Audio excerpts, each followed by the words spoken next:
Lake here and welcome back to my channel. I live on the west coast of Australia with my hubby Greg and my 5 kiddos. I have William who is 16, I have Emily who's 11, Cruz is 9, Jack is 7 and little baby Jay just recently turned 1 year old. And here in the Lake House Homeschool we have been homeschooling for 6 years now. In this video, I thought I would do a recap of how we went in term 2 and how our minimalist curriculum worked for us. Spoiler alert, it was awesome. So I did a video at the beginning of term 2 where I was talking about how we're going to use a more minimalistic approach to our homeschool curriculum for term 2. And so if you haven't watched that video, I will fly a card up the top of this video for you so you can go and watch that if you would like to. But basically what I decided to do was have a much more minimal approach with our homeschool curriculum for term 2, and we absolutely loved it. And there were several reasons why I really enjoyed having a minimalistic approach this time. So the number one reason was it just took all of the pressure off of me as the homeschool mama to get all of the things done. So actually this last term we had a couple of sicknesses that went through the family. Now having a big family, there's 7 of us, sometimes we're sick for a long time in our house because the illness will move slowly through the family. So always at some point I have been, caring for a sick child. And so because we had a minimalistic curriculum, I did feel like we could, we're sick, we are just going to be sick, we're not going to worry about doing school or keeping up with school. And so it just took all of the pressure off, which was absolutely perfect. There's nothing worse than being sick and thinking, oh, all these things we've got to do for school this term, we need to do them, and we just won't do them to our best of our ability, obviously because we're sick. And so I just love that the pressure had been taken off of me and off of the children as well, that we have to complete all these things but now we're sick. So I was really appreciative that we did go with a minimalistic approach, especially because we got sick this term. Another reason that I loved it was that we were actually able to really dive into history this term and fully enjoy it and not feel like we had to rush through it. So last term we did science, and this term, term 2 just gone, we had a focus on history. We didn't do science at all. Geography is included in our language and literacy, so history was our only kind of other subject that we were doing, and it was great. We were able to fully dive into that and enjoy it. If we didn't get a history lesson done in one day, that's okay. We could come back to it tomorrow or even the day after, because the day after is not filled with the next subject. And so it was just really great. So we were able to fully enjoy history, do much more activities than what we normally would have done if we had more things that we were trying to fit into our homeschool day.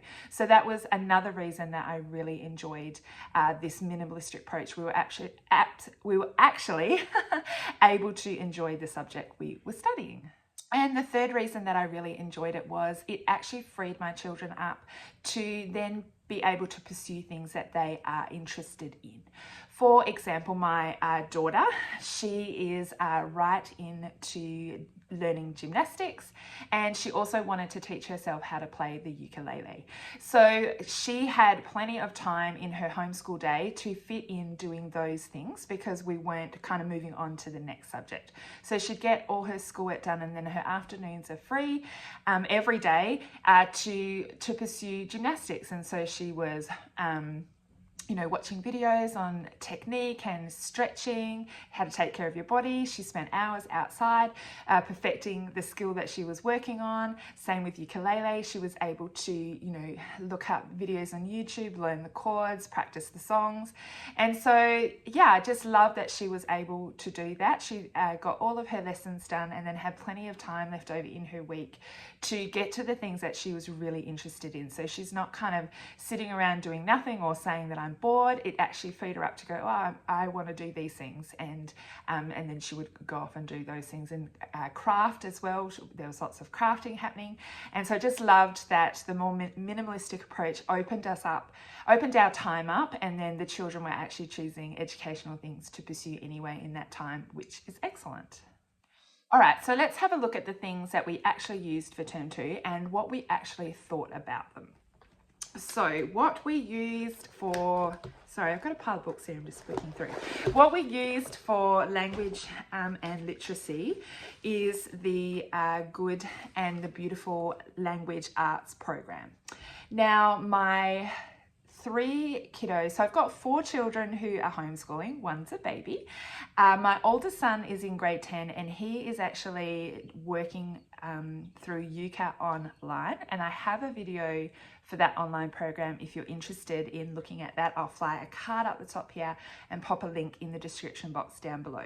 So he uses EUKA online, and all of the curriculum that I'm going to show you now is for my 3 middle children. So that's Emily, who's in grade 6, Cruz is in grade 4, and Jackson is in grade 2. So we use the Good and the Beautiful language and language arts program, and we are loving this program. We started using it, I think, halfway through last year, and we are continuing to love it, and I'll just share with you why. So there's many reasons why we love it. Number one, it's free.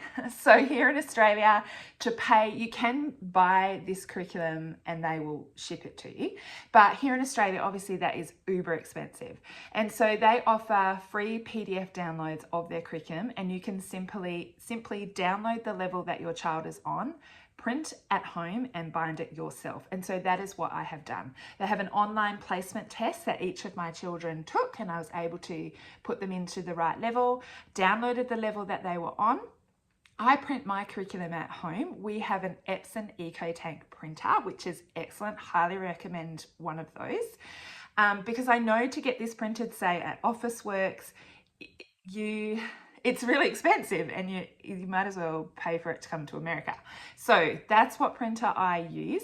If I didn't have an Epson EcoTank, what I would actually do is, my husband works at an office, and so I'd probably get it printed there, or if I knew anybody who'd work in an office, I would offer to pay them to have it printed, because it's actually really cheap to print, and Officeworks just put their prices up. So that's what I do. And then I have a binding machine at home that I use to then bind. I don't know, I think my binder is just off of Amazon, and so I don't have a recommendation for a binder. I just look for the best one on there. But when I have lots of books to bind, which I often do, my husband actually brings the big binder home from his office, and we use that. So I print the curriculum at home and I bind it myself, and so it's free. So that's one of the reasons why we really love it. The other reason is that it's actually really easy to use. It is open and go. It has everything that you need to teach language and literacy, and my children really enjoy using it. They have no problems when it comes to using it. They enjoy using it, and so that's a big plus. I remember using the language and literacy right at the beginning of our homeschool journey, like in year 1. So this is our 6th year now. And I remember my children didn't overly enjoy it, so I actually stopped using it and used a whole bunch of other things, and now I've come full circle and I've come back to using it again. And the reason why I've kind of come back is because they redid it in between when we used it first and to when we're using now. And now it is so much more enjoyable. I don't know what it is that they changed, or maybe my children have just gotten used to homeschooling now, but it's better now, and my children do really enjoy using it.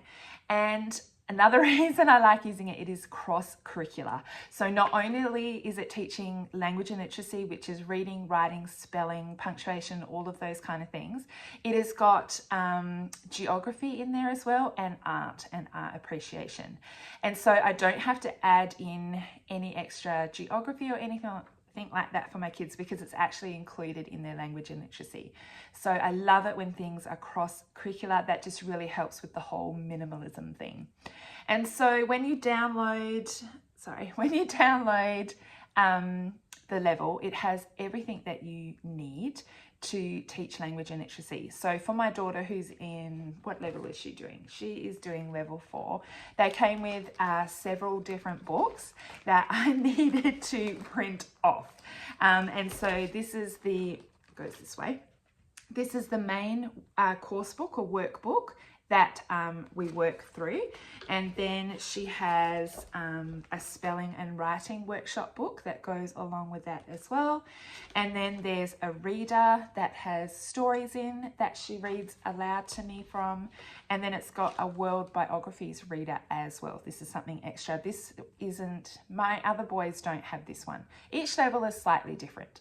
But if you would like to, I've never done like a flip through, I think, of The Good and the Beautiful, simply because you can download it for free and have a look yourself.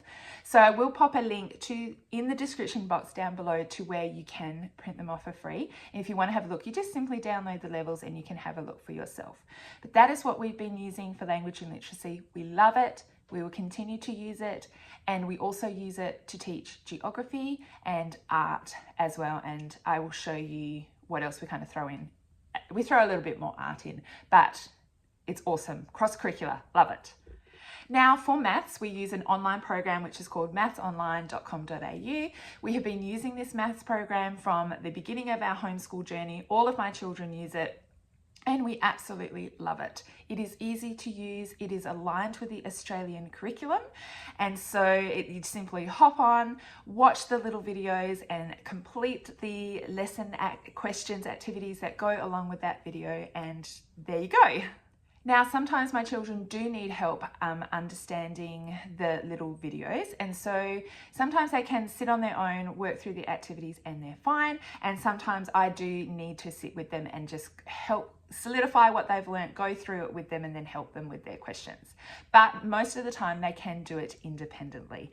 And so if you're interested in having a look at Maths Online, again, look at the description box down below for a link to the website. Their customer service is awesome. They are super friendly, and I do believe they offer a free trial as well. So if you're looking at signing up to use it for your maths program, or you want to switch out your maths program, I encourage you to have a go at the free trial just to see if it will work for you. But I have 4 kids who are using it who are all different kinds of learners, and they are all able to succeed using the program. So we love that, mathsonline.com.au. We've been using that and we will continue to use that. Now, as I said, last term we studied science, and this term we were studying history, and we use the story of the world, and we really enjoy using the story of the world. We have been using this for a long time now. We are using back to volume 1, looking at ancient times, and we've actually, I think we've done 3 and circled back to number 1. There's 4 books altogether. We didn't make it to book 4 before I kind of wanted to start again. And I wanted to start again simply because my little children were older and ready to start at ancient times. That's kind of why I circled back. Anyway, we're using Story of the World and we really, really love it. Now, this is how I use Story of the World. As you can see, it is quite thick. It is designed to be used for a whole year, but obviously if I'm not using it every term, it's going to take us a long time to get through, and I really don't want to do that. So this is how I use Story of the World. I just have the book that you read aloud from. I know that there's other books that you can get that accompany the volumes, which are activity books with mapping exercises and things like that. But I've chosen not to do that. I just have the read aloud book. I don't read every story. So in one term, you can see that's how far I got through it. I don't read every story. There are some stories that I just skip over just because that's the way I want to do it. I want to work through it a little bit faster than if I'm only doing it once or twice a year. It's going to take me a long time. So I simply just don't read all of the stories, and that's how we get through it. So what I do is I read aloud from this book to my children, and then we will head on over to YouTube and find some videos that go along with what we were reading about, just to help some of my children who are visual learners. So we'll read a chapter from here and then they will watch some videos on YouTube. Now, after they have listened to me read aloud and we've talked about it, we have watched some YouTube videos, I then just ask my children questions or get them to recite back to me what they have learnt. And that's just a good way to see if they were paying attention, if they are understanding, if they're tracking with you, and if they are a little bit off track, then that's the moment that you can bring them back on track or just say, actually, this is what happened. And so that is what I usually do. And then this term, we started a history notebook.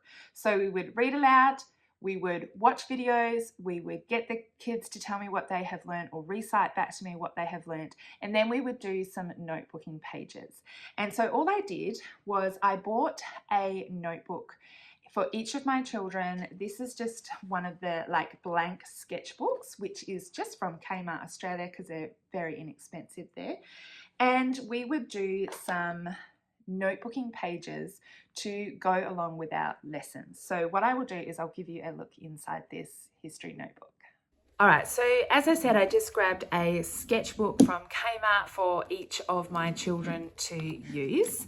And I just printed off, I just found this free sheet. I think I found it on Pinterest, just a title page. So what was happening is my kids were colouring in this kind of as I was reading aloud to them.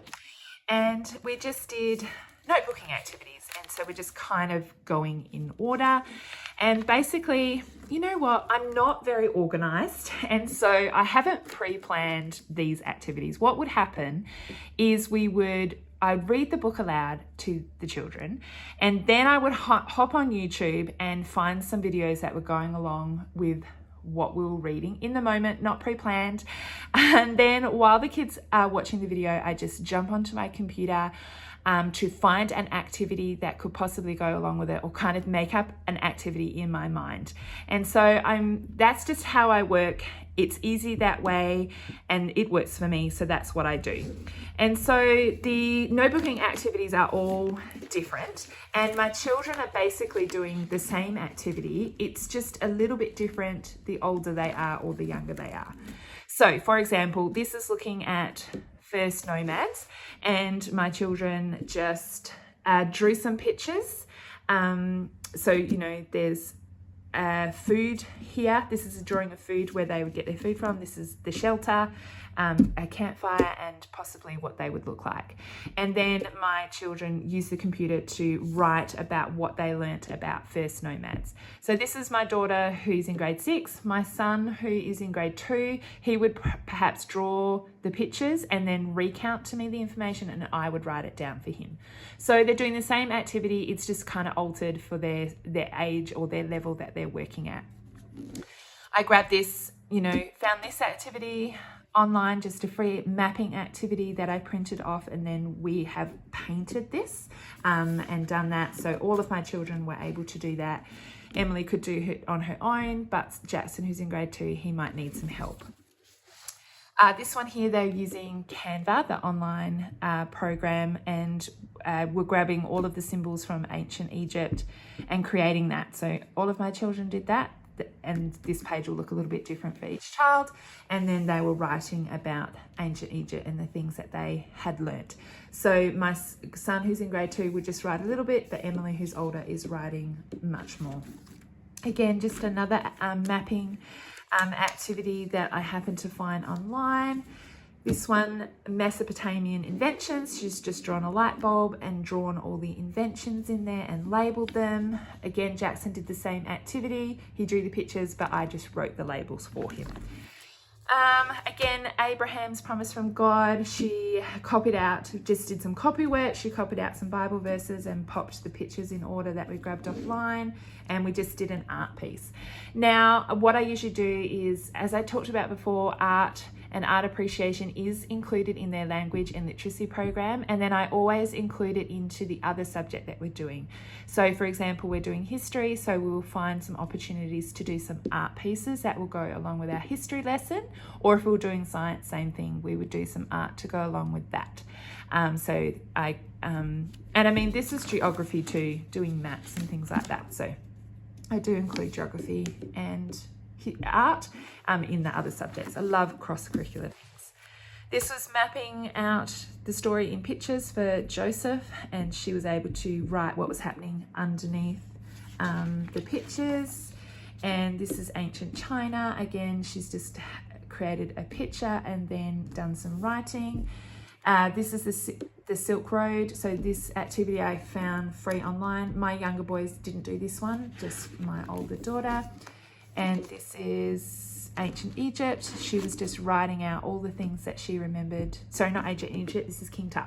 She was writing out all the things that she remembered learning about King Tut, and then we did this art piece.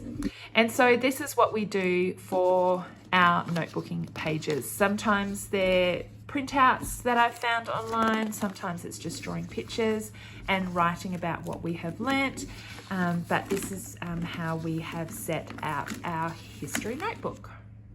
So that is what we were doing for history. Now with the history notebook, normally I don't have a notebook for every subject. I usually just have one notebook and all of their work kind of go in there. It doesn't matter what order. So for example, this is my son who's still working on his writing. I got one of these notebooks that has the like lines on it, and we just put all of his work in here.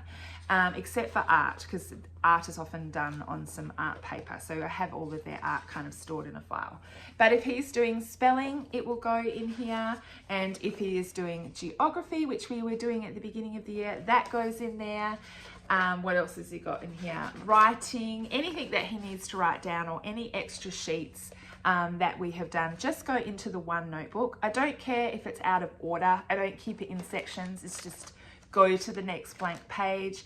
And I just don't want 100 notebooks to store and for the kids to keep track of. So to go with the whole minimalistic curriculum, we pretty much just have one notebook that all of their work goes into. But this time for history, I did decide to do this notebook, and I'm really glad that we did. We really enjoyed creating these history notebooks, and we will keep this notebook as we go through the story of the world, and we'll have a whole collection of history activities in there. Okay, on to the next thing that we did.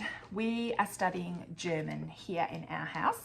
Now, interestingly enough, here in Western Australia, I don't know if you know this, but you only actually need to do a second language in years 3 and 4, I think it says on the sheet. Obviously, if you want to do a second language in other grades, you can go ahead, but they kind of just suggest, you know, this is when it is required in grades 3 and 4. If you're outside of Western Australia, you'll need to check what the rules are for your state.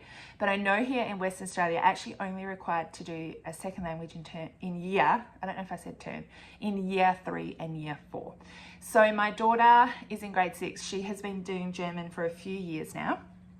And my next son down, Cruz, is in grade 4 this year. This is the first time that he has been studying German. We didn't do it in grade 3 because I just felt that he wasn't ready. It'd be too complicated.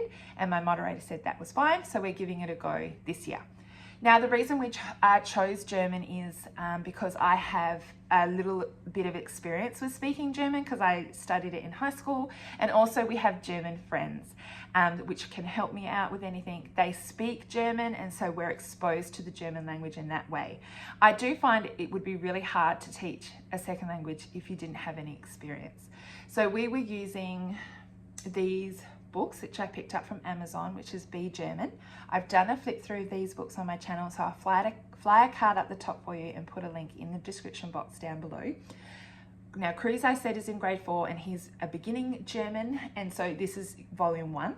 And this was fairly easy for us to complete. There were some activities that were getting a little bit hard for us, and so we just skipped over those.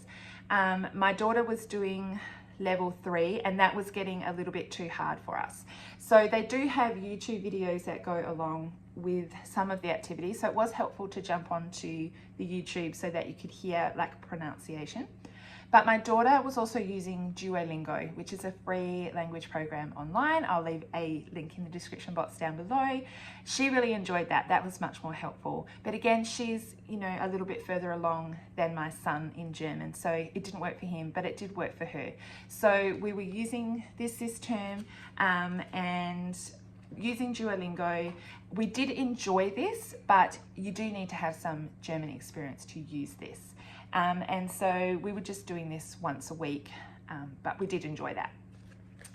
And then the other thing that we were doing is Bible. Now, every term I always do language and literacy, math and Bible, always do those 3. And then I add in another subject, which was history. But for Bible, we were using this book, which is called Eyes That See and Ears That Hear, A Parent's Guide to Teaching Your Children How to Hear the Voice of God. We love this curriculum, and someone did ask me to do a flip through. I haven't gotten around to doing it yet, but I will have to do a flip through. This is awesome. Loved it.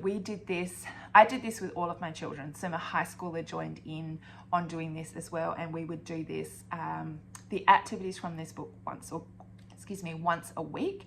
Love this. We're just a little bit of the way through, and so we're going to continue using this for the rest of the year, but absolutely love this Bible curriculum and highly recommend it, and I will do a flip through for you. So if you're interested in finding out more about this, keep tuned to my channel and I will do a flip through for you. Now, the other thing that we were going to add in this term was technology, and I had some technology kits that I had picked up from Kmart, and I was going to use them with my 3 middle kiddos, but I was going to get my husband to do it because that, I don't know, just made sense. He is that way inclined, loves doing those things, and so I thought, you know what, let's get him to do that. That will take the pressure off me of having to do another thing with the kids, and he gets to be involved in their school, and so that was the idea behind that. However, he hasn't got around to doing it, so we plan on doing it in the school holidays. We're at the end of term 2, about to start our school holidays, so I think that will be a school holidays activity. But what I did want to show you today and give you a review of is this new it's called Tech Box, Struggle Less, Build More.